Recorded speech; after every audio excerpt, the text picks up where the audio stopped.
ተጠያቂ በመንግስት በኩል አንድ ሰላማዊ ህዝባዊ እንድተኝነት ሲቀጣጠል መንግስት አንድ መንግስት ማድረግ ያለበት አካሄዳል እሱን ተከነረ ለማይሰማ ሁለት ቃል ቋንቋ ዲያ አስቸጋሪ ኢትዮጵያ ዝንጉርጉር ነኛ ልዩነታችን ውበታችን አይደለም ስለዚህ ውበታችን ስለሆነ እኛውን እዚህ ዝግጅት ውስጥ ሚዲያው መቀናጀት አለበት ያንዳንዱ የህብረተሰብ ክፍል አብሮ መስራት መቻል አለበት አንተ ከመጣውበት ከኢትዮጵያ ከመጣው ጀምሮ ያለውን ቃለ መጠይቄ መለስ ብለህ ማየት ይችላል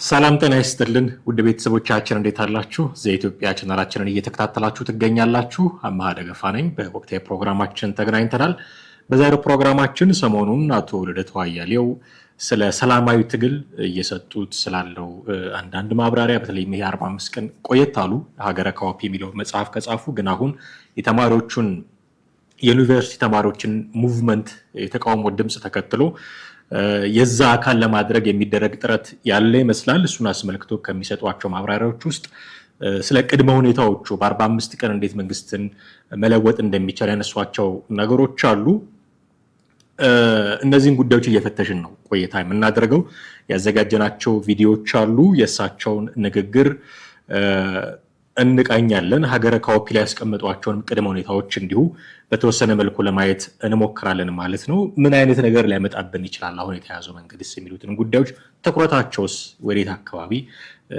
የሚያደላ ነው የሚያዘነብል ነው የሚሉትን ጉዳዮች ለማየት እንሞክራለን ስለዚህ ዛሬ ፕሮግራማችን ትልቁ ትኩረት አቶ ልደቱ አያሌው ናቸው ማለት ነው አቶ ልደቱ አያሌውና አቀረብኩት የሚሉት የሰላማዊ ትግል ማኒፌስቶ ይሄ የግንቦት ማኒፌስቶ ነው የሚለው የሀገረ ካውፒ መጽሐፋቸው ላይ የዛ መጽሐፍ አስኳሉ እሱ ነው 11 ቅድመ ሁኔታዎች አሉት እነዚህ ቅድመ ሁኔታዎች ከተሟሉ በ45 ቀን ውስጥ ያን ማድረግ እንችላለን የሚል ግምገማ እንዳላቸው በተደጋጋሚ ሲናገሩ ሰምተናቸዋል እነዚህ ቅድመ ሁኔታዎች ሪሊ የሚሟሉ ናቸው ወይ የሚሉትንም ደግሞ እንዲሁ በወፍ በረር ለመቃኘት እንሞክራለን ዛሬ ማለት ነው እስከ ፕሮግራማችን ፍጻሜ ድረስ አብራችሁን ትቆዩ ዘንድ የአክብሮት ግብዣችን ነው ውድ ቤተሰቦቻችን ቻናላችንን ሰብስክራይብ ማድረግ የደወል ምልክቱን መጫን ቪዲዮቻችንንም ደግሞ ሼር እና ላይክ ማድረግዎን እንዳይዘነጉን እናስታውሰው እንወዳለን የትኛውም አይነት ሐሳብ አስተያየት ሲኖራችሁ በስልክ መስመራችን መደወል ትችላላችሁ በቀጥታ ከዛም በተጨማሪ ደግሞ ከታች ባለው የሐሳብ መስጫ ሳጥን ላይ እንዲሁ ልታጋሩን ትችላላችሁ ይሄንን በአክብሮት ወደ እናንተ ጥያቄውን እያቀረብን በቀጥታ ወደ ዛሬው ፕሮግራማችን ነው የምናልፈው አብራችሁን ቆዩ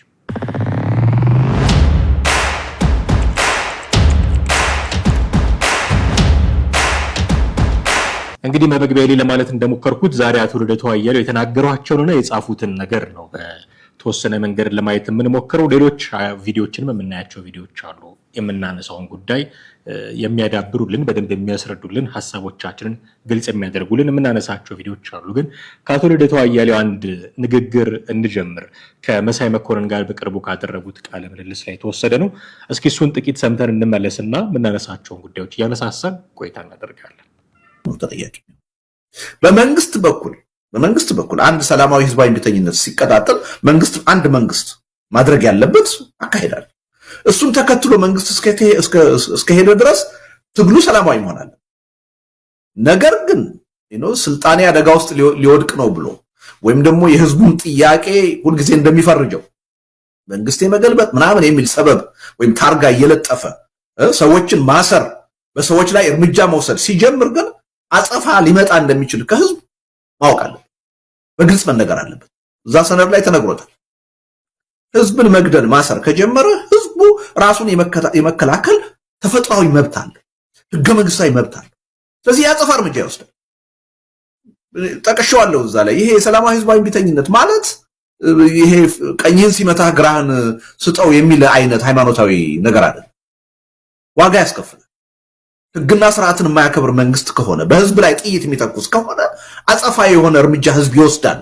ይሄ ምንም አቀድከውም አላቀድከውም የሚሆን ነገር ነው በየትም ዓለም ሲሆን እያየን አይደል ለዚህ ነው እኮ አሁን ለምሳሌ በጀንዚ ሙቭመንት ሲቪሊያን ብቻ አይደሉም የሚገደሉ የመንግስት የጸጥታ ሰራተኞች ይገደላሉ ይቆስላሉ ለምን ህዝብ ራሱን ለመከላከል መብቱን ለማስከበር ሳይወድ በግድ አጸፋ እርምጃ ይወስዳል ስለዚህ ይሄ የምናካሄደው ሰላማዊ ህዝባዊ እንቢተኝነት እንዲህ የዋዛ አይደለም መንግስት ሲተኩስ ወይ ማሰር ሲጀምር ወይ ማፈን ሲጀምር ይሄን አደረገ ተብሎ የሚቆም አይደል።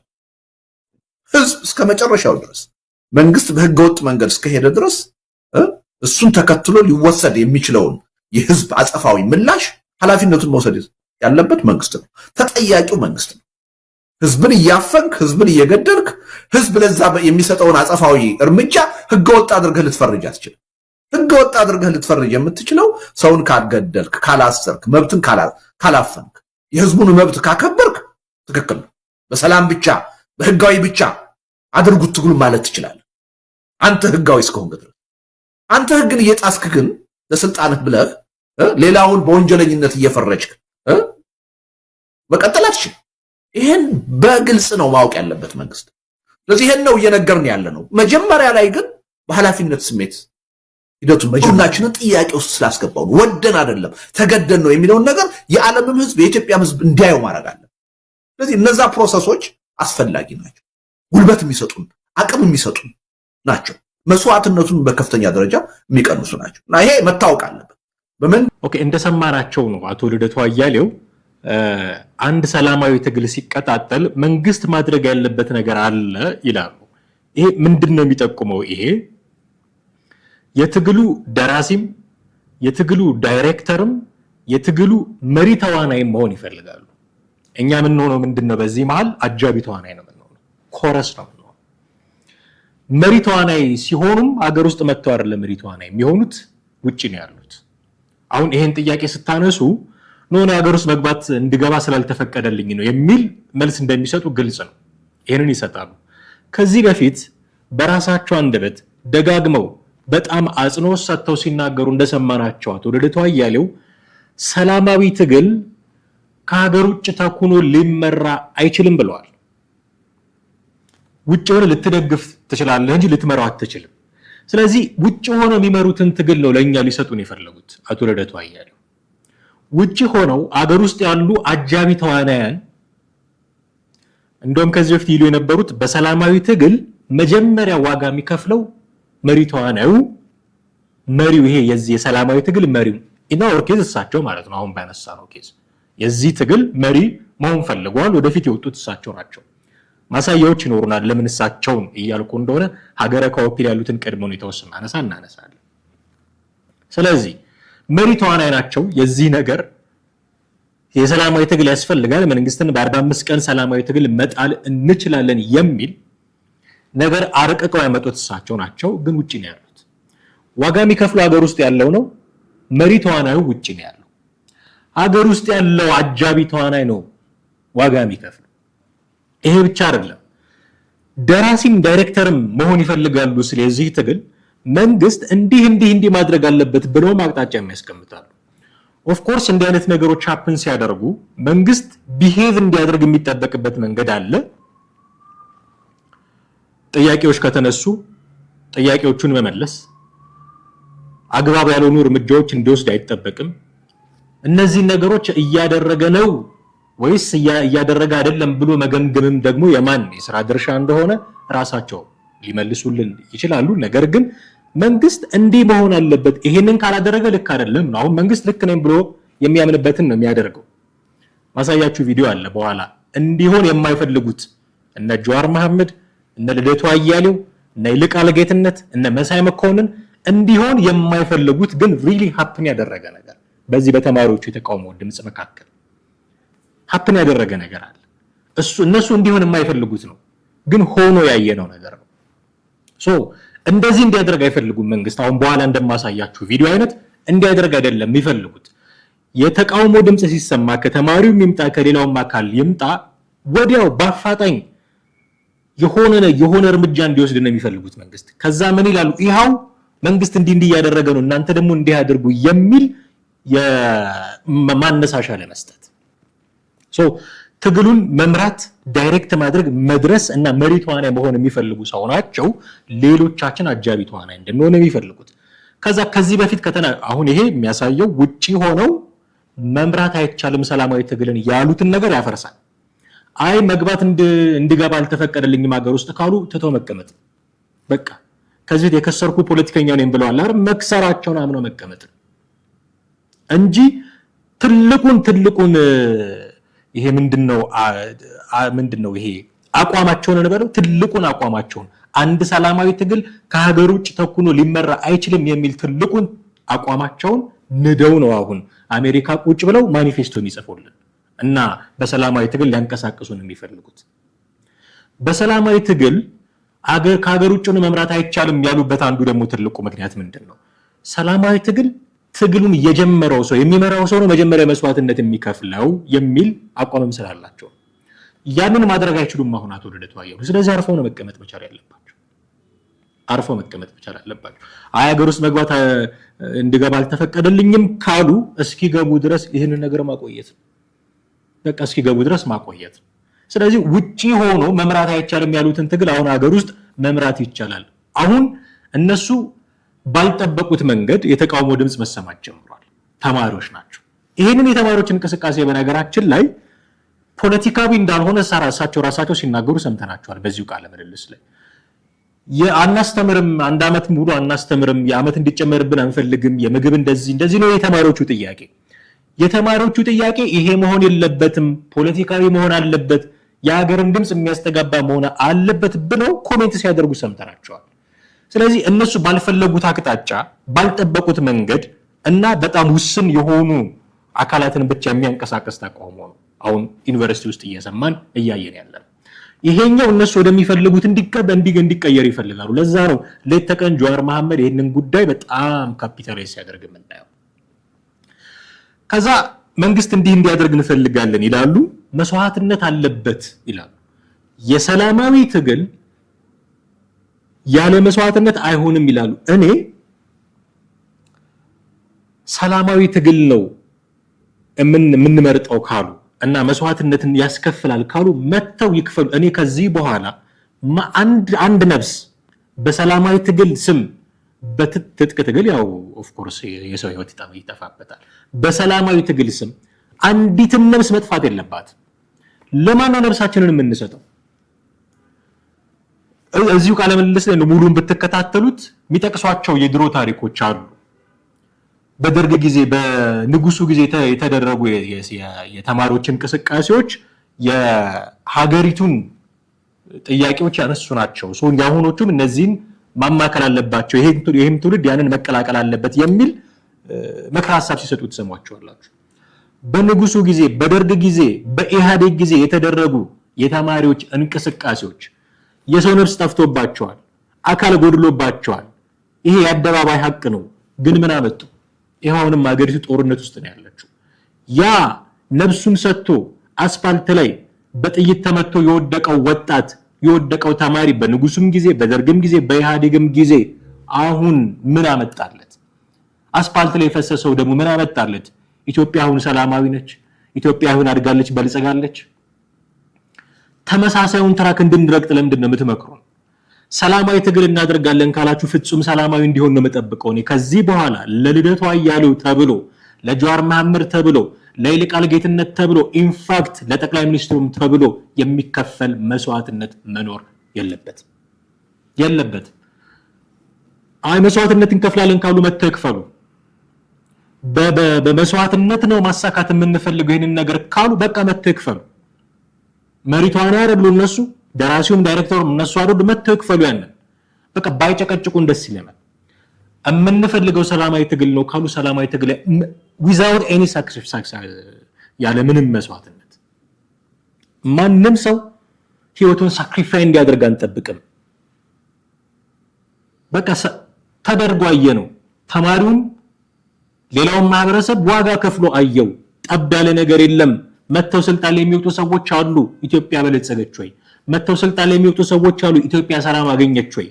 ለብረ ተመሳሳዩን ትራክ እንድንረግጥ ተደጋግማችሁ የምትመክሩን አላዋጣም። መስዋዕትነት ተከፍሎም አላዋጣም። ደግሞ የመጠለፍ እድል የለውም እንደዚህ እያሉ ደግሞ ሲናገሩ ተሰማቻላችሁ። አሁን ብዙ ጊዜ ሰላማዊ ትግል ልክ የደርግ እንዳደረገው ማለት ነው የንጉሱ ጊዜ የነበረውን ትግል ወሰዱ አይደል? ጠልፎ ወሰዱ። ልክ እንደዚህ አይነት ነገሮች ሀፕን ያደርጋሉ። ሌሎችም ሀገሮች እንዲህ እየተደረገ ነው ተብሎ ሰሞኑን ህዝባዊ ተቃውሞ የተነሳባቸው ሀገሮች እንደ ምሳሌ የተጠቀሱ ይቀርባሉ። አይ የኢትዮጵያው ግን ቅድመ ዝግጅት የተደረገበት ስለሆነ አይጠለፍም ይላሉ። አልበላሽም ምን አመጣው አልበላሽም እንደሚጠለፍ ስለሚያውቁ እኮ እንደሚጠለፍ ስለሚያውቁ የሆነ የተዘጋጀ እኮ ቡድን ጫካ ውስጥ ያለው እኮ መሳሪያ ታጥቆ ያለው አካል እኮ የተዘጋጀ ነው። ዛሬ ጠቅላይ ሚኒስትር ዶክተር አብይ አህመድና መንግስታቸው ከስልጣን ቢወርዱ ነገ ከነገ ወዲያ ይሄንን ቦታ ለመቀራመት መሳሪያ ይዘው ጫካ የሚጠባበቁ የሉም እንዴ? አንድ ኃይል እኮ አይደለም 3-4 ኃይሎች የሉም። እንደሚጠለፍ ያውቃሉ። አይጠለፍም ይላሉ። አልበላሽም ምን አመጣው የምንለው እዚህ ጋር። ስለዚህ ሰላማዊ ትግል ለምን ፈልገው ካሉ ሰላማዊ ትግል ያደርጉ። መስዋዕትነት ያስከፍላል ካሉ መጥተው መስዋዕትነት ይክፈሉ። ድሃውን አይጫወቱበት። ድሃው ብዙ ጥያቄ አለው። ነገራችን ላይ በልቶ ማደር ይፈልጋል፣ ሰርቶ ማደር ይፈልጋል። የእናንተ ትግል ይህንን ሊያሳካ ይችላል ወይ? አይ ዶንት ቲንክ። ለምን? ትራክ ሪከርዳችንን ማየት ነው። ሁሉም ስልጣን እስኪያገኝ ድረስ ነው ህዝቡ የሚለው ሰላማዊ ትግል የሚለው ስልጣን ባገኘ ማግስት ኢቭን ካገኘ ነው እሱ ነው ባገኘ ማግስት ጫማህን ላስነቢል። ስለዚህ መተው ዋጋ የሚከፍሉም ከሆነ መተው ይክፈሉ። የሚያስከፍል ዋጋ አለ። እንደው ዝም ብሎ ያለ መስዋዕትነት የሚመጣ ነገር የለም ይላሉ፣ ደጋግሞ ይላሉ። ኦፍ ኮርስ ያለ መስዋዕትነት የሚመጣ ነገር የለም። መተክፈል። እኔ ልደቱ አያሌው ስልጣን ላይ እንዲወጣ ብዬ የምሰጠው ነፍስ የለኝም። ጀዋር መሐመድ ስልጣን ላይ እንዲወጣ ብዬ፣ ይልቃል ጌትነት ስልጣን ላይ እንዲወጣ ብዬ የምሰጠው ነፍስ የለኝም። እነሱ ስልጣን ላይ እንዲወጡ ብቻ አይደለም ጠቅላይ ሚኒስትሩ ስልጣን ላይ እንዲቀጥሉ ብዬ የምሰጠው ነፍስ የለኝም። መቀጠል እኔ ለምንድን ነው አሁን የማይጀምረው የምርጫ ፖለቲካ? በቃ ስልጣን የሚያዘው በምርጫ ብቻ ይሁን ከተባለ መጥቶ በምርጫ መሳተፍ ነው።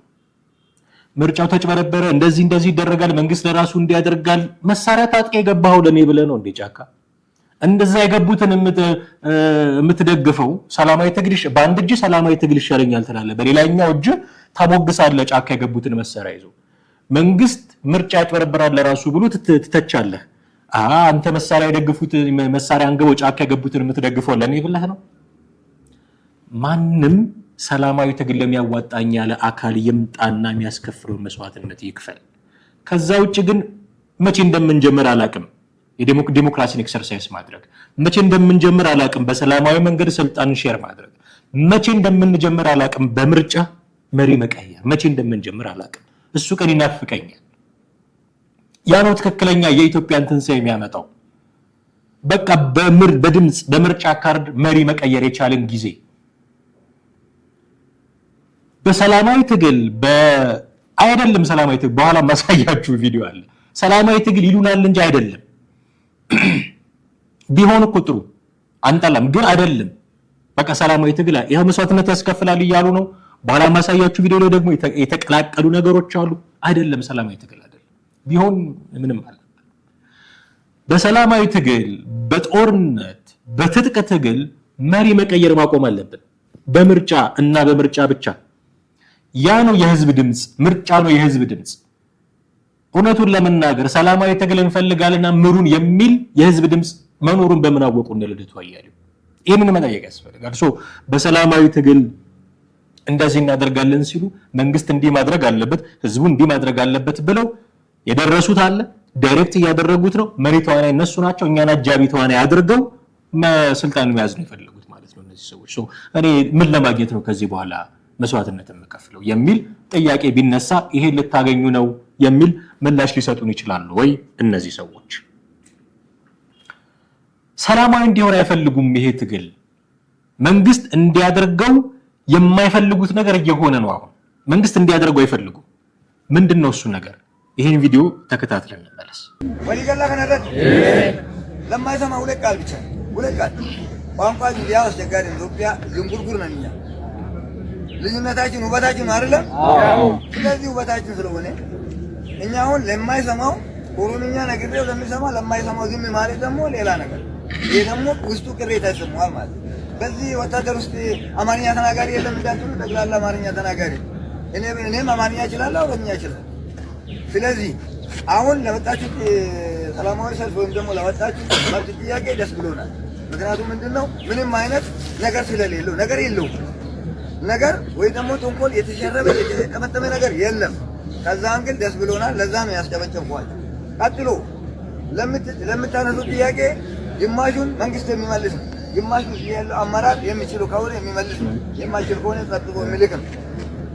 ቀጥታ በስነ ስርዓት ወጣችኋል ተናግራችሁ። እዚህ ብቻ አይደለም በአገር ደረጃ እናንተ እኮ ታውቃላችሁ፣ ከኛ በላይ ታውቃላችሁ። ነቀምት አሁን እየደወሉ አንድም ሰው ተማሪ ጋር እንዳይጋጭ ሲባል ግን ንብረት እየተሰበረ ያናየም ንብረት ያልነካ ተማሪ እንደዚህ ፀጉሬን ያልነካ ተማሪ እንደዚህ ወጥቶ ቁጭ ብሎ ሲያናግረን ደስተኞች የመጣነው ለተማሪ ስለሆነ ለመጠበቅ ስለሆነ ስንጠብቃቸው በስነ ስርዓት ፍትሃዊ ጥያቄያቸውን ፍትሃዊ አድርጎ ጠይቆ ማድረግ ያለባቸው መልስ ማግኘት ያለባቸው መልስ ማግኘቱ። ከዛ ባሻገር ሁሉም እዚህ ያለው ተማሪ እናገር ብንል 5000 4000 2000 አይሆንም። 3 ሰው 2 ሰው 4 ሰው ይወክላል።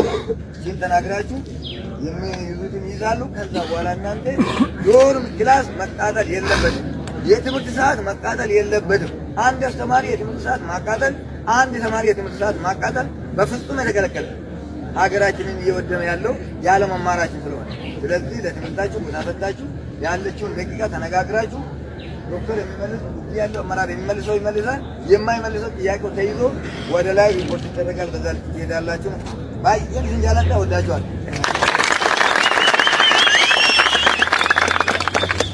ጥያቄ ካላችሁ ጥያቄ አቅርቡ። በሰላማዊ መንገድ ሀሳባችሁን መግለጻችሁን እንፈልገዋለን። ደስ ብሎናል። እናንተ በሰላማዊ መንገድ ሀሳባችሁን በመግለጻችሁ ምክንያት የጠፋ ንብረት የለም፣ የወደመ ንብረት የለም፣ የጠፋ የሰው ህይወት የለም፣ የተጎዳ የሰው አካል የለም። ኤክሰርሳይዝ ማድረግ ያለብን ይሄንን ነው። ስለዚህ ጥሩ ነው። አሁን ሁላችሁም ስትጮሁ ትክክለኛ ጥያቄያችሁ አይሰማም። ተወካይ ምረጡ፣ ጥያቄዎቻችሁን አቅርቡ። እዚህ ያሉ አመራሮች የሚመልሱት ከሆነ እሰየው ይመልሱላችሁ፣ ካልሆነ ወደ መንግስት ወደ በላይ አካል ይላካል። ይሄ እንዲሆን አይፈልጉም እነ ጀዋር መሐመድ፣ በፍጹም አይፈልጉም። አሁን ባለፉት ቀናት ጀዋር መሐመድ ሲያጋራቸው የነበሩ የዩኒቨርሲቲ ተማሪዎች ተቃውሞ ቪዲዮዎችን፣ ፎቶዎችን፣ ጽሁፎችን ይው ሁሉም ተቃውሞውን እንዴት እንደተቀጣጠለ መንግስት እንዴት ሊቆጣጠረው እንደፈለገ የሚያሳዩ ናቸው። ይሄንን ሲያራግቡ አይታችኋል። እንዴት ሃንድል እንዳደረገው ፌደራል ፖሊሱ። ይሄ እኮ በቃ ተመርታችሁን አታቋርጡ፣ ስላልተማርን ነው እንዲሆን ነው። ስለዚህ እየተማራችሁ በሰላማዊ መንገድ ጥያቄዎቻችሁን አቅርቡ። እጁ ላይ የያዘው መሳሪያ የለም፣ እጁ ላይ የያዘው ዱላ የለም። ሰብስበው በሰላም ያናገራቸው። ሰላማዊ መንገድ ማለት ይሄ ነው። ይሄ ግን እንዲሆን አይፈልጉም እነ ጀዋር መሐመድ። ቢፈልጉ ኖሮ ይሄንን እንዴት ፕሮሞት እንደሚያደርጉት እናውቃለን። ግን አይደለም። ፕሮሞት እያደረጉ ያሉት እያራገቡ ያሉት ነገር የትኛው ነው? ሁላችንም የምናውቀው ነው። የፌስቡክ ገጽ ውስጥ ገብታችሁ ብታዩ በተከታታይ ያሉ ቪዲዮዎች ጩኸቶች ናቸው። በተከታታይ ያሉ ቪዲዮዎች የሆኑ ነገር ሲደረግ ነው። ይሄን ፕሮሞት ያደርጉ። መንግስት እንዲህ ማድረግ አለበት የሚላችሁ ልደቱ አያሌው እንደዚህ ያለውን አይደለም። ከዚህ ተቃራኒ ሆኖ ከዛ ለሁከት ለብጥብጥ የሚመቸውን እሱን ነው እንዲያደርግ የሚጠብቁት። ይሄንን ሲያደርግ ይከፋቸዋል። ይሄንን በማድረጉ ምክንያት የነሱ ሐሳብ እንደማይሳካ ያውቃሉ። ከጊዜ ወደ ጊዜ እኔ አላቅም አይ ዶንት ኖ ዋይ ለምን እንደሆነ ከነበረበት ከፍታ እየወረደ ያለ ይመስለኛል አቶ ልደቱ አያሌው። ስለ ሰላማዊ ትግል በደንብ አድርጎ ፕሮሞት ያደርግ የነበረ ሰው አሁን ሰላማዊ ትግል እኮ እንደዚህ አይነት ነገሮች አሉ፣ መስዋዕትነቶች ናና ክፈል እሱ መስዋዕት በቅርቡ በአቡነ አብርሃም ናና ሀገር ውስጥ ናና የአርሲውን ጉዳይ እንደዚህ ያድርግ እያሉ መልእክት ሲልኩ ነበር ወደ አሜሪካ። ተመሳሳዩ ነገር ነው። በቃ አሜሪካ ቁጭ ብለ ሰላማዊ ትግል እናደርጋለን አትበል። ሰላማዊ ትግል ዋጋ ያስከፍላል፣ ናና ክፈል። ሰላማዊ ትግል መሪ ይፈልጋል፣ ናና ምራ። ሰላማዊ ትግል ውጭ ሆኖ መደገፍ ነው እንጂ መምራት አይቻልም፣ ናና ምራ። አይ ሀገር ውስጥ እንደገባ አልተፈቀደልኝም፣ አርፈ ቁጭ በል። የከሰርኩ ፖለቲከኛ ነኝ ብለሃል፣ በቃ አርፈ ቁጭ በል። እንዲህ ያለው ጉዳይ እንዲሆነ መንግስት እንዲህ ማድረግ አለበት ብለህ አንተ ባሰመርክበት መንገድ እሱ እንዲሄድ ነው የምትፈልገው። ከዛ ከጀርባ መተገፍተህ ልትጥለው ሞኝ ይመስላችኋል እንደ መንግስት እንዲህ እንዲሆን የሚፈልጉ አለመሰለኝ። በሰላም ነገሮች እንዲረጋጉ ፌደራል ፖሊሶች እንዲህ በሰላም ነገሮችን አረጋግጥ ሃንድል ያደረገበት መንገድ በጣም ዊዝደም የተሞላበት መንገድ፣ በጣም የተቆጣን አካል እንዲህ ማረጋጋት የሚችሉ ፌደራል ፖሊሶች አሉ። እንዲህ እንዲሆን ግን አይፈልጉም። መንግስት እንዲህ እንዲያደርግ ቢፈልግ ኖሮ ጀዋር መሐመድ ቢፈልግ ኖሮ እነዛ ውጭ ያሉት ሁሉም አካላት ይህንን ፕሮሞት ያደርጉ ነበረ። መርጠው ቼሪ ፒክ ያደርጋሉ። እንደምታውቁት መርጠው ለነሱ የሚመቻቸውን ፒክ አድርገው ነው እሱን ማግኒፋይ የሚያደርጉት፣ እሱም ፕሮሞት እንደሚያደርጉት ልክ ኢትዮጵያ ውስጥ እንዲህ አይነት ፌደራል ፖሊሶች ያሉ እንደማይመስል ሁሉ አዚፍ እንዲህ አይነት ነገሮች እንደማይከሰቱ አድርገው ነው የሚያቀርቡት። ይሄ ደግሞ ሰላማዊ ትግል ከሚፈልግ ሰላማዊ ትግልን ፕሮሞት ከሚያደርግ ሰው የሚጠበቅ አይደለም። እንዲህ አይነት ነገሮች አሉ።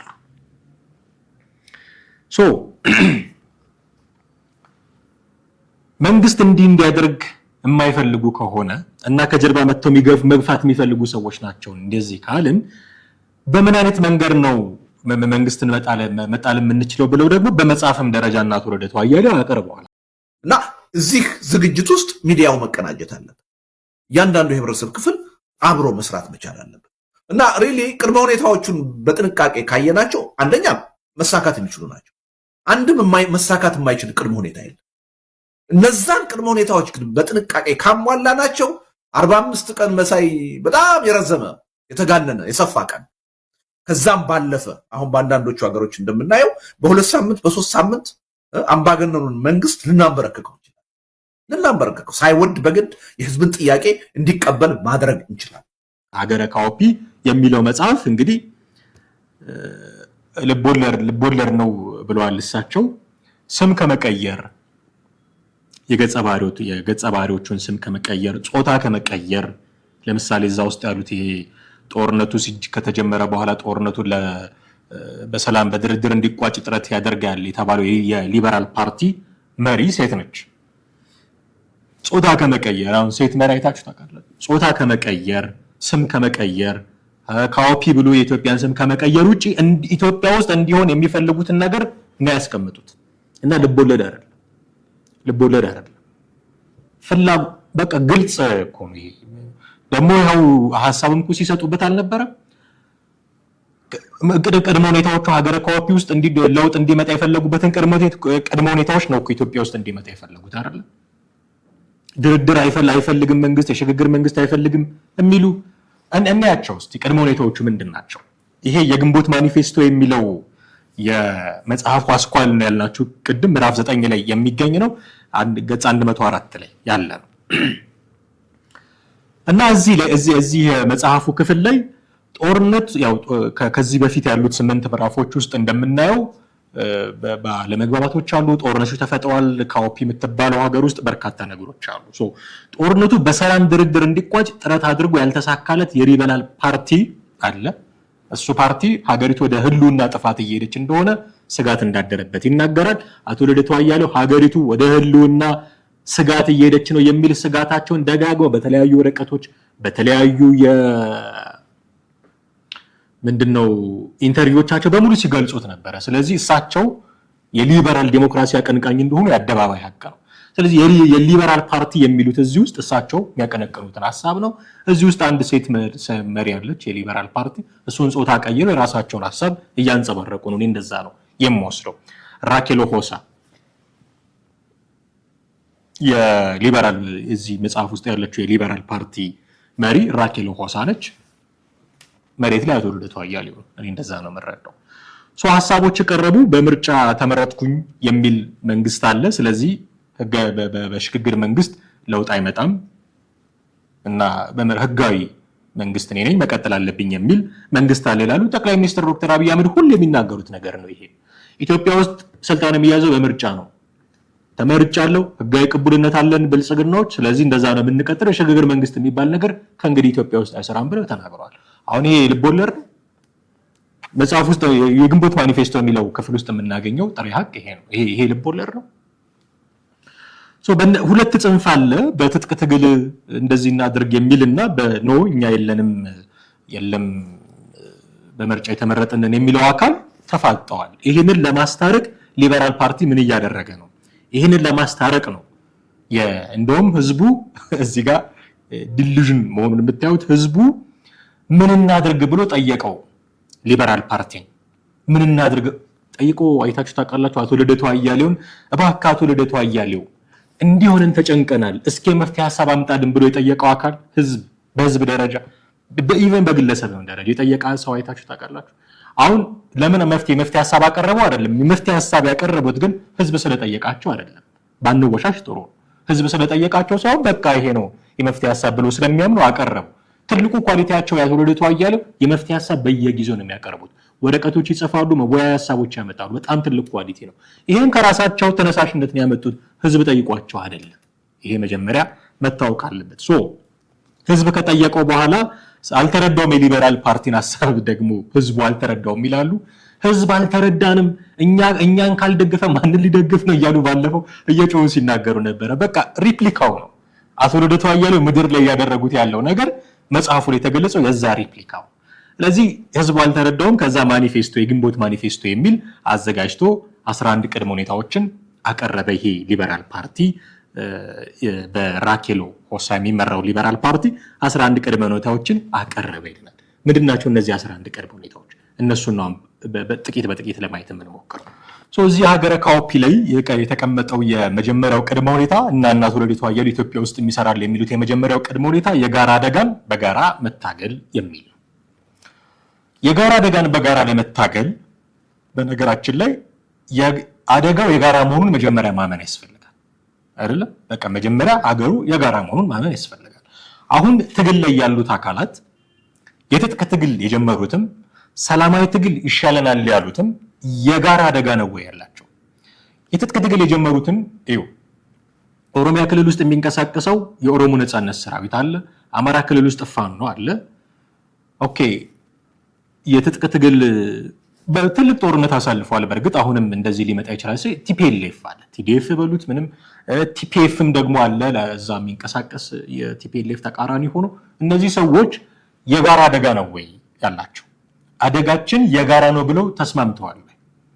ፋኖ ስለ አማራ ትግል ነው የሚመለከተኛል የሚለው፣ የኦሮሞ ነጻነት ሰራዊት ስለ ኦሮሞ ነው፣ ቲዲኤፍም ስለ ይላሉ።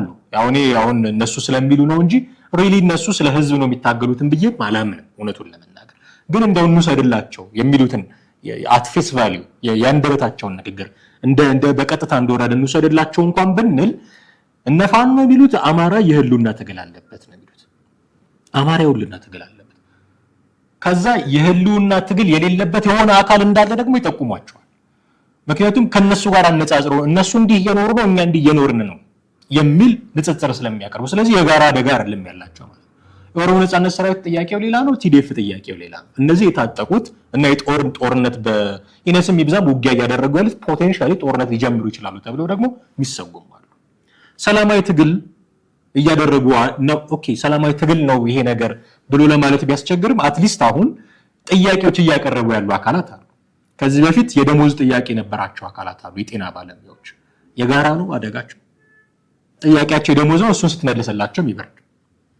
ተማሪዎች ጥያቄ አቅርበዋል። አቶ ፕሮፌሰር ብርሃኑ ነጋ የተናገሩት ነገር ነው። አይ በቃ ትቼዋለሁ ብለው አሁን ፕሮፌሰር ብርሃኑ ነጋ ነገ ከነገ ወዲያ መግለጫ ቢሰጡ የሚከስም ነገር ነው። የጤና ባለሙያዎቹን የተማሪዎቹ እንኳን ኢቨን የጋራ አደጋ አይደለም ያላቸው። ስለዚህ የጋራ አደጋን በጋራ መታገል ጥሩ ነው፣ ግን አሁን ያለው ኢትዮጵያ ውስጥ ያለው ነባራዊ ሁኔታን የሚያንጸባርቅ አይደለም፣ ሊሳካ የሚችል ነው ወይ? ሁለተኛ በስልቱ አዋጭነት ላይ መተማመን መፍጠር። ያዋጣሉ ይሄ ስልት ያዋጣሉ? ሰላማዊ ትግል የምንለው ስልት ያዋጣል ብለን እንድንል ጥርት ያለ መስመር እንዲኖረው ያስፈልጋል። የጠራ ነው ወይ? ይልቃል ጌትነት የሚናገሩትን ነገር ልጋብዛችሁ። ከአንተ ከመጣውበት ከኢትዮጵያ ከመጣው ጀምሮ ያለውን ቃለ መጠይቄ መለስ ብለህ ማየት ትችላለህ።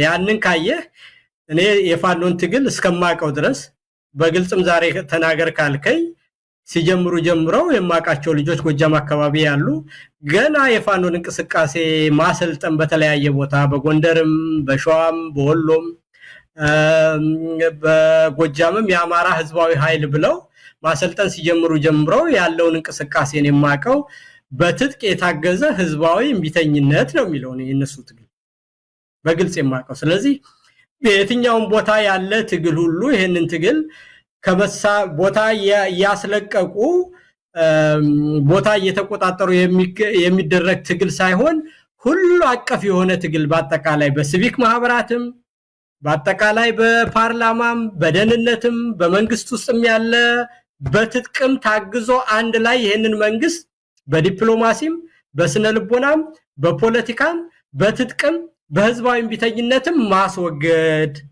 ከዛ ቀጥሎ ደግሞ የአማራን ህልውና ከታገዝን በኋላ የኢትዮጵያውያንን የሚመለከት የጋራ የሽግግር ሂደት ማቋቋም ነው የሚል እንጂ የትጥቅ ትግል ሌላ የሰላማዊ ትግል ሌላ የሚል ተናግረውም አያውቁም።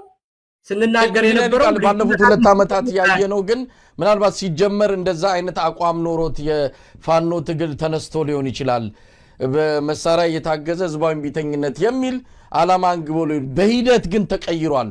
አሁን ባለው ሁኔታ የፋኖ ትግል በፍጹም አሁን ከምትለው ጋር የሚገናኝ እንቅስቃሴ ያየንበት አይደለም። መሳሪያና መሳሪያ ብቻ ነው። ስለዚህ ሲጀምር የነበረው አንዳንድ ነገሮች ሲጀምሩ የሆነ ነገር ይሆናል። በመሃል ግን በሚፈጠሩት የተለያዩ ክስተቶች እየተለወጠ እየተቀየረ ሙሉ በሙሉ አሁን የፋኖ ትግል በመሳሪያ በሚመጣ ለውጥ ላይ የተንጠለጠለ ሆኗልና አሁን በመትለው ነገር የፋኖ ትግል ሊገለጽ የሚችል ነው ማለት እንችላለን። እንደሰማችሁት ነው። ህዝባዊ ቢተኝነት ብቻ ብሎ ነገር የለም። ሰላማዊ ትግል ብቻ ብሎ ነገር የለም። የትጥቅ ትግል ብቻ ብሎ ነገር የለም። ሁሉን አቀፍ ነው። ሁሉን አቀፍ ነው። የሚያደርጉት እንቅስቃሴ ሁሉን አቀፍ ነው። ሰላማዊ ትግል ካልክ ይሄንን ሰላማዊ ትግል የምትደግፍ ከሆነ እዛ መሳሪያ እየወዘወዘ ጫካ የገባውን ዘመነ ካሴን የምታንቆለጳጵስበት እድል የለህም። ግን የተጣረሰ ነው። ስለዚህ በትግሉ አዋጭነት ላይ መተማመን መፍጠር ካል እኔ ሰላማዊ ትግል ብቻ ነው ለኢትዮጵያ የሚያዋጣት የምል ሰው ከሆንኩኝ አይ የትጥቅ ትግል የሚያስፈልጋል ከሚል ሰው ጋር እንዴት ነው የምተማመነው? እንዴት ነው የምተማመነው? እነሱን ፕሮሞት ከሚያደርግ ሰው ጋር እንዴት ነው የምተማመነው? ሰላማዊ ትግል ድንጋይ መወርወር አለው፣ መስታወት መስበር አለው፣ መኪና ማቃጠል አለው፣ ህንፃ ማውደም አለው ከሚለኝ መሳይ መኮንን ጋር እንዴት ነው የምስማማው? እንዴት ነው መተማመን የምፈጥረው በስልቱ አዋጭነት ላይ? ሰላማዊ ትግል ያዋጣል የሚል አንደርስታንዲንግ እንኳን ቢኖረኝ ሰላማዊ ትግል አሁን እንደየፈርጁ እየተወሰደ ነው፣ እንደየኮንቴክስቱ እየተፈታ ነው። እኔ በማስበው አብሶሉትሊ ፒስ በሆነ ምንም አይነት ኮሽታ በሌለው ህዝባዊ ቢተኝነት አምናለሁ ብል እንኳን ከነ መሳይ ጋር ከነ ልደቱ ከነ ይልቃል ጋር እንዴት አይነት መተማመን ነው የምፈጥረው? የነሱ ሰላማዊ ትግል ድንጋይ መወርወር አለው፣ የነ ይልቃል ሰላማዊ ትግል ትጥቅ አለው፣ የነ መሳይ መኮንን ሰላማዊ ትግል ጠቅላይ ሚኒስትሩ እሱ መጥፋት አለበት የሚል አስተሳሰብ አለው። እንዴት ብዬ ነው መተማመን የምፈጥረው? ሪሊ ይሄ ቅድመ ሁኔታ ይሳካል ነው አቶ ልደቱ አያሌው? ሶስተኛው ቅድመ ሁኔታ ባለድርሻ አካላትን አስቀድሞ በብቃት ማስተባበር ይላል። ባለድርሻ አካላት የሚሉት ማንን እንደሆነ ግልጽ ነው። ብዙ ባለድርሻ አካላት አሉ። በሀገረ ኮፒሊ ኮንቴክስት ብንወስደው ህዝቡን በተለያየ መንገድ የሚወክሉ አብዛኞቹ የሲቪክ ማህበራት፣ የአደባባይ ምሁራን፣ ታዋቂ ግለሰቦች፣ ከሁሉም በላይ ጋዜጠኞችና ማህበራዊ ሚዲያውን የሚንቀሳቀሱ አንቂዎችን እነዚህን ሁሉ አስቀድሞ በብቃት ማስተባበር ይላል። ይሄ በመጀመሪያ ሊሰራበት የሚገባ ጉዳይ ነው። ያን ያህል ተቃውሞ የሚነሳበት ጉዳይ አይደለም። ይሳካል ወይ የሚለው ግን አሁን ያሉት ማህበራዊ ሚዲያ ላይ ያሉት አንቂዎች፣ ምሁራን አንድ አይነት አቋም አላቸው ወይ የሚለውን ራሱ ማንሳት ያስፈልጋል። እንኳን በኢትዮጵያ ደረጃ ይቀርና ኢትዮ 360 በሚባል ሚዲያ ውስጥ እንኳን አሁን ስንት ሴክቶች ተፈጠሩ? ተበታት እነዚህን አንድ ላይ አሰባስቦ በአንድ አስቀድሞ በሆነ ብቃት ማስተባበር ይቻላል ወይ? ይሄ ራሱ አንድ ከባድ ነገር ነው የሚሆነው። የልደቱ አያሌው ሐሳቦች የወደቁ ናቸው እንደዚህ ብሎ እንደው ጥራዝ ነጠቅ በሆነ መንገድ ከመናገር አንድ ባንድ ቅድመ ሁኔታዎቹ እንደዚህ ናቸው እኮ ላይሳኩ ይችላሉ እያሉ መፈተሽ፣ እሳቸው መልስ ለመስጠት የሚመቻቸው እንዲህ ሲሆን ነው ብዬ አስባለሁ። አራተኛው ቅድመ ሁኔታቸው በጥራ ስልትና እቅድ መመራት የሚል ነው። የትኛውም ትግል እንዲህ አይነት እቅዶች ያስፈልጉታል። የትኛውም ትግል እንኳን ሰላማዊ ትግል ይቅርና የትጥቅ ትግልን ብታደርግ ኢቨን የሆነ ካምፓኒ ለመምራት ቤተሰብህን እንኳን ለመምራት የጠራ ስልት የጠራ እቅድ ያስፈልጋል። አለዛ ውጤታማ መሆን አትችልም። ይሄ ብዙ የሚያከራክር አይደለም። አምስተኛው ቅድመ ሁኔታቸው ትግሉ ለላቀ ውጤት የሚበቃ መሆኑን ማሳመን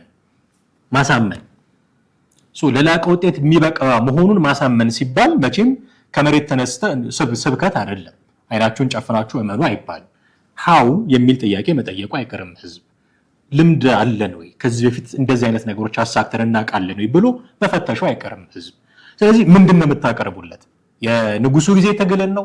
የደርግን ትግል ነው? የኢህአዴግን ትግል ነው? እነሱ ውጤታማ ነበሩ።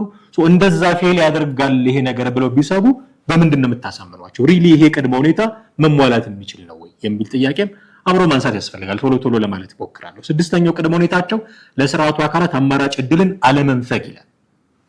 ከዚህ በፊት አቶ ልደቱ አያሌው ትልቁ አንዱ ኳሊቲ ይሄ ነበረ። ተቃዋሚዎቹን ይተቹ ነበር። በጣም ይሄ ራሱ ትልቁ ኳሊቲያቸው ነው። መንግስትን ብቻ ሳይሆን ተቃዋሚዎችን የሚተቹ ነበር። አቶ ልደቱ አያሌው ንግግሮቻቸውን፣ ጽሁፎቻቸውን በደንብ ካስተዋላችሁ ተቃዋሚዎቹን ከሚተቹባቸው መንገዶች አንዱ ምንድነው? መንግስት ዛሬ ስልጣን ብለቅ ነገ በሰላም እኖራለሁ ብሎ አይተማመንም። ለዛ ነው አንድም ስልጣኑን የማይለቀው ሙጥኝ የሚለው ነገ በሰላም ለመኖሩ ዋስትና ስለሌለው ነው የሚል ንግግር ይናገሩ ነበር። በጣም ይሄ ኳሊቲያቸው ነው፣ አንዱ ኳሊቲያቸው። ስለዚህ ተቃዋሚዎች ነገ ስልጣን ብንይዝ ዛሬ ስልጣን ላይ ያለው አካል ነገ ተቃዋሚ ሆኖ እንደኛ እንዲንቀሳቀስ ሜዳውን ማመቻቸት አለብን። በሰላም የመኖር ስጋት ሊኖር አይገባም። ይሄ ማለት ነው አይደል? ለስርዓቱ አካላት አማራጭ ድልን አለመንፈግ ማለት። ከዛ በሌሎች ንግግሮቻቸው ላይ ምንድነው የሚሉት አቶ ልደቱ አያሌው? ምንድነው የሚሉት በሌሎች ንግግሮቻቸው ላይ? አብሯቸው ያለው መሳይ መኮንን ምንድነው የሚለው? መጥፋት አለበት እኮ ነው የሚለው ቃል በቃል። የመሳይማ ንግግሮች በጣም ነው የሚሰቀጥጡት። መጥፋት አለበት ነው የሚለው። በቃ ማለት ለውይይት በር የሚከፍት አይደለም ማለት ነው። የጻፍነው ቅድመ ሁኔታ ሀገረ ኮፒ ላይ ሌላ በአንደበታችን የምንናገረው ድሮ ይናገሩት ነበረ። አሁን ይህንን መናገራቸውን እርግጠኛ አይደሉም። እሳቸው የሌሉበት በቃ ጠቅላይ ሚኒስትሩ የሌሉበትን እንደውም ምን ይላሉ? ጠቅላይ ሚኒስትሩ ማሳተፍ አለብን በዚህ ጉዳይ ውስጥ ይሉና ጠቅላይ ሚኒስትሩን የምናሳተፈው የእሳቸው ይሁንታ ያስፈልጋል ሰርጣሩን ለመልቀቅ። እሳቸውን ቢካሉ ብልጽግናን ማሳመን፣ ብልጽግናን ቢካለ በህዝብ ቢታንክ። ስለዚህ እሳቸው የጉዳዩ አካል ሳይሆኑ እሳቸው ኤክስክሉድ ተደርገው ነው የተቀመጡት ማለት ነው። ልክ እንደ ቀድሞ ጠቅላይ ሚኒስትር ኃይለማርያም ደሳለኝ ስልጣን በቃኝ እንዲሉ ነው የሚፈልጉት ማለት ነው። ሪሊ ያስኬዳሉ ይሄውን ባለው ሁኔታ? ህዝቡስ በዚህ ይስማማል ወይ? የሚደግፋቸው በብዙ ቁጥር በሚሊዮን የሚቆጠር ሰው የለም ወይ? ይነስም ይብዛ የሚደግፋቸው ሰው የለም ወይ? ስለዚህ ጠቅላይ ሚኒስትሩን ከዚህ ኤክስክሉድ ስታደርጋቸው ከጀርባቸው ያለውን ህዝብ አብረን ኤክስክሉድ እያደረግን አይደለም ወይ? ሪሊ የሚሳካ ነው ወይ የሚለውንም በዛው ልክ መፈተሽ ያስፈልጋል። ሰባተኛው ቅድመ ሁኔታቸው የተጠያቂነት ስጋት እንቅፋት እንዳይሆን ማድረግ። ዛሬ ባደረኩት ነገር ነገ ተጠያቂ ሊሆን ይችላል ብሎ እንዳይሰጋ። በወንጀል እጃቸው የተነካካ ባለስልጣናት ለሰላማዊ ትግል ውጤታማነት እንቅፋት የመሆን እድላቸው ሰፊ ነው። ስለዚህ በተጠያቂነት ስጋት እንቅፋት እንዳይሆኑ ማድረግ። የሽግግር ጊዜ ፍትህ ጥሩ ነው። ይሄ ቅድመ ሁኔታ ግን መሳካቱ ላይ ጥርጣሬ አለኝ። ለምን አሁን ንግግሮቻቸውን እያቀረቡበት ባለበት ቶን እኔ አይዶን ነው ወይ የመሳይ መኮንን ንግግሮች በጣም ወደዛ ያደሉብኛል። ሌሎችም ውጭ ሆነው የሚናገሩ ሰዎች አንዳንድ ጊዜ ንግግሮቻቸውን ጨርሳችሁ እንዳትሰሟቸው የሚያደርጋቸው የስድብ ማዕት ታጭቆባቸዋል። የስድብ ማዕት ታጭቆባቸው፣ አዋራጅ ቃላት ታጭቆባቸው፣ በጣም የሚዘገንኑ ቃላት ታጭቆባቸው ነው የሚቀርቡት። አቶ ልደቱ አያሌው ከዚህ በብዙ የራቁ ናቸው። በጣም በስነ ምግባር ባለው መንገድ ነው የሚናገሩት። ሀሳባቸው ላይ ሀሳብ እንድትሰጡ የሚጋብዝ ንግግር ነው የሚናገሩት። ሌሎቹም ግን እንደዚህ በዚህ መልኩ አይደለም የምታዩቸው። ስጋት ሊኖራቸው ይችላል። ባለስልጣናቱም እጃቸው የተነካካም በብዙ ነገር የተነካካጅ ስጋት ሊኖርባቸው ይችላል።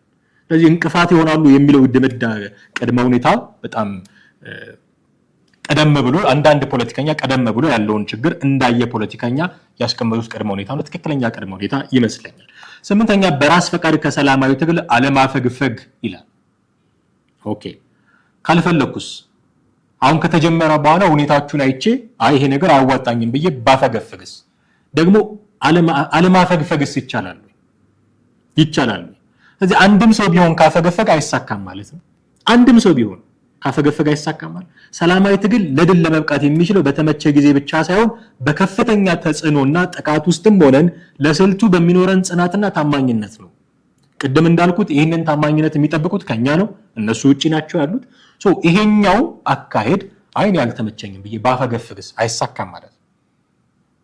የሆኑ ሰዎች ተሰብስበው ከትግሉ ቢወጡ፣ የሆኑ ሰዎች ተሰብስበው የጀመራቸው ሰላማዊ ትግል አላዋጣንም ቢሉ በትንሽ ሰዎች አለመፈለግ ምክንያት ትግሉ ይቆማል ማለት ነው። ስለዚህ ይሳካል ወይ በቀላሉ የሚሳካ ነው ወይ የሚለውን ማየት ያስፈልጋል። ሳያሸንፉ አለመቆምን ማረጋገጥ። መንገዳችሁ ልክ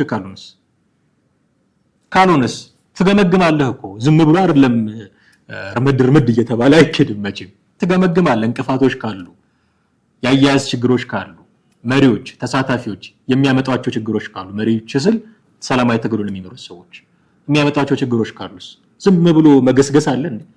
ትመለሳለህ ወደኋላ፣ እንደገና ታጤናለህ። ማቆም ካለብህም ታቆማለህ። ስለዚህ ኦኬ ጽናታችንን እየለኩ መሆኑ ይገባኛል፣ ግን የማያስኬድ ከሆነ ልታቆመው ይገባል። መከለስ ሊኖርብህ ይችላል። በርካታ ነገሮችን ማድረግ ሊኖርብህ ይችላል።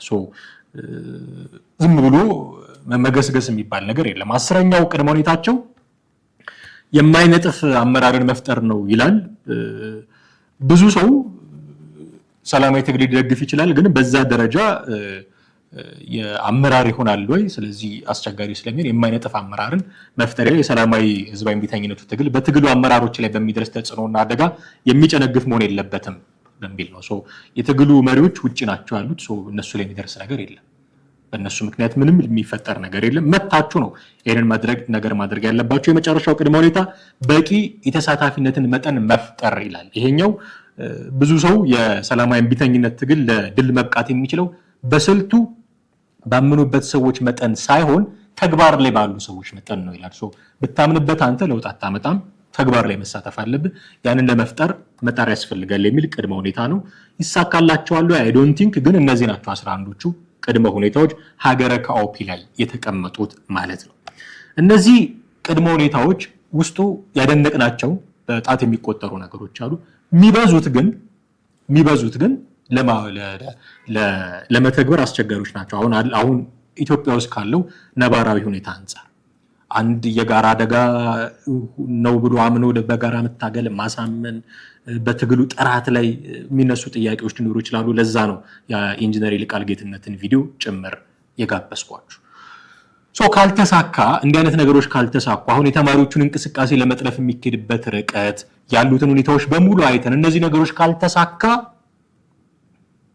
የሚያመጣው ደግሞ ቀውስ የባሰ ነው የሚሆነው። እኔ አሁን ችግሩ ሰላማዊ ትግል ነው የምናካሄደው ካልንና የትጥቅ ትግልን ኢንጂነር ይልቃል ሲሉ እንደነበሩት የትጥቅ ትግልን አብረን ደግሞ አጃምለን በዛ ውስጥ የምናስኬድ ከሆነ ምን አይነት ትውልድ እየፈጠረን እንደሆነ የሚያሳይ አንድ ቪዲዮ ልጋብዛችሁ።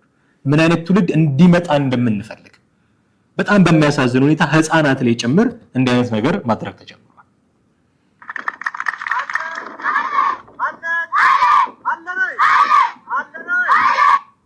አሁን እነዚህ ህፃናት ስለ ደብተርና ስክሪፕቶ ነው ማወቅ ያለባቸው? ስለ ተኩስ ነው ማወቅ ያለባቸው? ስለምንድን ነው ማወቅ ያለባቸው?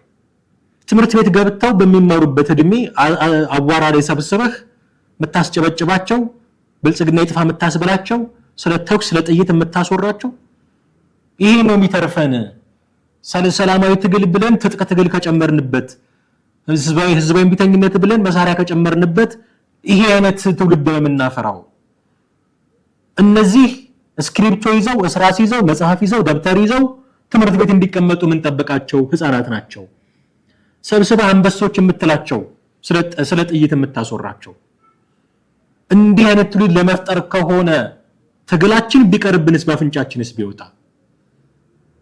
ለምንድን ነው እንዲህ አይነት ነገር ማድረግ የሚያስፈልገው? ስለዚህ በጣም ጥንቃቄ ይፈልጋል። ሰላማዊ ትግል ካላችሁ መግቢያ ላይ ያልኩትን ነው መድገም የምፈልገው። ሰላማዊ ትግል ካላችሁ ሰላማዊ ይሁን፣ ኑና ምሩ፣ አስተባብሩ። ውጪ ሆኖ መምራት የለም መደገፍ ነው ብላችኋል። ስለዚህ ውጪ ሆናችሁ ወይ ደግፉ ወይ ተውት። መምራት እንፈልጋለን ካላችሁ ኑ አስተባብሩ። ይሄን ማድረግ አንፈልግም ካላችሁ ተውት። በእኛ መስዋዕትነት እናንተ ስልጣን እንድትይዙ እኛ አንፈልግም። በተማሪው መስዋዕትነት ተማሪው የሚፈልገው ሐሳብ ስልጣን ላይ ወጥቶ አይተን አናውቅም። ህዝባዊ መንግስት ይቋቋም ብሎ ንጉሱ ላይ ያመፀ ተማሪ ህዝባዊ መንግስት አልተቋቋመለትም። መሪህ ለራሹ የምትል ጥያቄን ብቻ እንጠልጥሎ ወጣ አድርግ። ከዛ በኋላ የሆነውን ሁሉ እናውቃለን የሆነውን ሁሉ። ሰላማዊ ትግል የምትሉትን ነገር መታችሁ እናንተ ራሳችሁ እዚህ ኤክሰርሳይዝ አድርጉት። መሳይ መኮንን ሰላማዊ ትግል ዝም ብሎ በሰላም የሚቀጥል አይደለም፣ ድንጋይ መወርወር አለው፣ መስታወት መስበር አለው ብለሃል አይደል? ናና ስበር። እኔ ሰብሬልህ አንተ ሰበር ዜና ልትሰራ ናና ስበር። አይሆንም እንደዚህ። ያስፈልጋል ሰላማዊ ትግል ካልክ መተመታከል።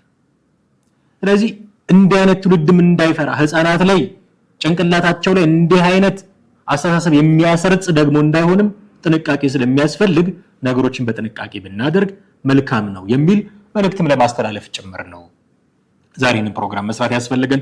ውድ ቤተሰቦቻችን እዚህ ላይ ማብቃት ይኖርብናል። የዘኢትዮጵያ ቻናል በርካታ ፕሮግራሞችን ወደ እናንተ ያደርሳል። እንዲህ ያሉ ፕሮግራሞች ሌሎችም ደግሞ የትንታኔም የእንግዳም የመረጃ ትኩስ መረጃዎችን ወደ እናንተ የምናደርስባቸው ፕሮግራሞችም አሉ። እነዚህን ሁሉ ፕሮግራሞች ወደ እናንተ ስናደርስ የእናንተን አጋርነት በመተማመን ነው። ቻናላችንን ሰብስክራይብ ማድረግ የደወል ምልክቱን መጫን እንዳይዘነጉ ልናስታውሰው እንወዳለን። የዛሬውን እዚህ ላይ እናበቃለን። የትኛውንም ማስተያየት ደግሞ እንቀበላለን። በስልክ መስመራችን ደውሉልን። ከታች ባለው የሀሳብ መስጫ ሳጥን ላይም ጻፉልን። አማሃ ደግፋ ነበርኩኝ። ጤና ይስጥልን።